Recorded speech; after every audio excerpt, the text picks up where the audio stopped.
Pemirsa, pelaku Muhammad Rio berhasil ditangkap tim Buser Polsek Seberang Ulu 2 Palembang sesudah melakukan aksi penjamretan terhadap salah seorang mahasiswi di depan kantor PT KAI yang berada di Jalan Ahmad Yani, Kelurahan 13 Ulu pada Sabtu 16 Agustus 2025 liwat.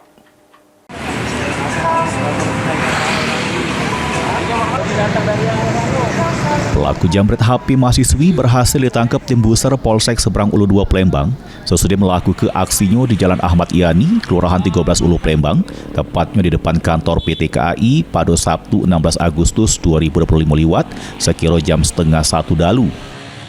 Dari keterangan Kanit Reskrim Polsek Seberang Ulu 2, Ibtu Dedi Heriansan jelaskan, awalnya korban inisial VJ, salah seorang mahasiswi di Palembang asal Kabupaten Pali, lagi berhenti di pinggir jalan bersama kawannya untuk makan dalu.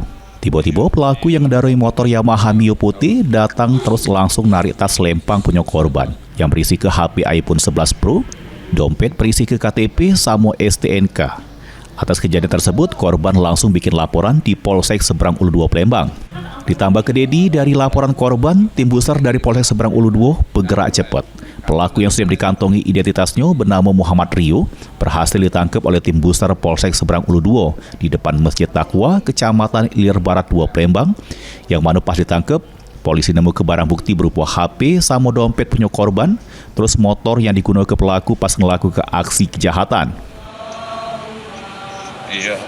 Tindak pidana pencurian dengan kekerasan atau jambret yang terjadi di Jalan Ahmad Yani depan kantor KAI pada hari Sabtu tanggal 16 Oktober 2025 sekira setengah 1 pagi. Untuk korban sendiri keadaannya hanya luka-luka lecet tapi mengalami kerugian berupa satu buah dompet yang berisi STNK dan berikut HP merek iPhone. Apakah tersangka ini merupakan residipis sebenarnya? Untuk sementara belum kita temukan data residipis, namun tetap kita akan lakukan pendalaman terhadap data pelaku.